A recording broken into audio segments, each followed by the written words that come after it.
Right, I am ready to test this little curling wand, which has a very narrow barrel to give you tight little curls, and I'm going to test it on a wig.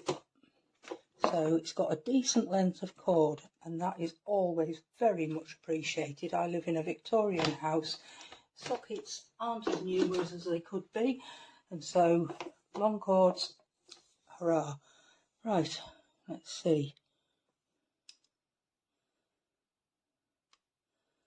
Put it on, and I want it on a low temperature because I'm using it on a wig, so I'm going to take it down to 120, and it's flashing as it goes to temperature. It's got a simple on-off button here and plus and minus the temperature.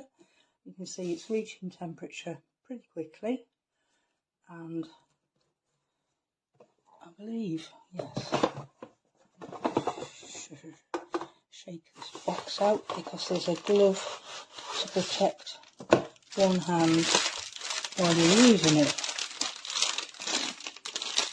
So while the wand gets up to temperature, I will prepare by putting on this glove, which should protect me from burning myself. Okay, it's already reached temperature. Now I'm going to turn the camera just so that you can see the wig, and I'm going to take a little section, and I am not the world's best at using either cameras or tools by the look of it. I need an extra hand. Oh, the cable's getting, hang on, bear with me, I've removed the cable out of the way of my camera. Right, start again. I'm going to just gently wind it around. It's only on one. Oh dear, this is turning out to be a disastrous video. Honestly, bear with me, I'm trying my best. I'll pull it back a bit out of the way of the cable. Right, the third attempt.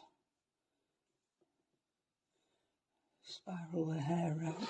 Oh, glory be. Now the wig stand's fallen over. I can feel the heat of it, but it didn't burn my hand actually holding the end, so holding it there, slide it out. It's not as effective on wig hair is what I'm assuming, but I'm going to try again and wind it a little bit more tightly. I'm determined to make this work. So it certainly feels warm. This is a heat resistant wig. So I'm holding it there for a little bit longer, and hopefully nothing will fall over again before sliding that out again. It could be that my temperature just isn't warm enough. It's given me a loose curl, and obviously this is not natural hair. It is a wig, but you can see it's given a loose curl. It's still very hot. I think it actually might work if you, having heated it up, you maybe clipped it until it cools. I think that might be a better way of doing it. I'm a real beginner at this, and hopefully I'll get better. I like the way that the wand reaches temperature really quickly, and it stays at the temperature that you set it to. And there's definitely a curl going on, and I think I'll get better at doing it. I'm just going to try one more little section, and obviously it should be sectioned properly with clips, but I'm just having a go. As I said, I'm not exactly an expert at tools, so if I can do this, trust me, anybody can do this. I'm leaving it, I don't know, maybe 10 seconds, something like that, and then sliding the barrel out. Now, when you put it down, the barrel doesn't go anywhere near the surface, so you don't need a stand or anything. I'm just going to do what I did before, wind that around my finger. And I think you're going to need something like a bobby pin to hold the curl in place until it's completely cooled.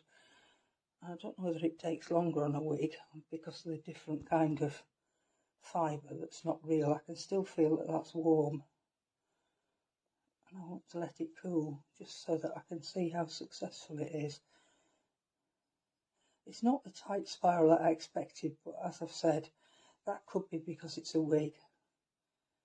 There's definitely a wave going on. And because of my lack of skill, it's not dreadfully even.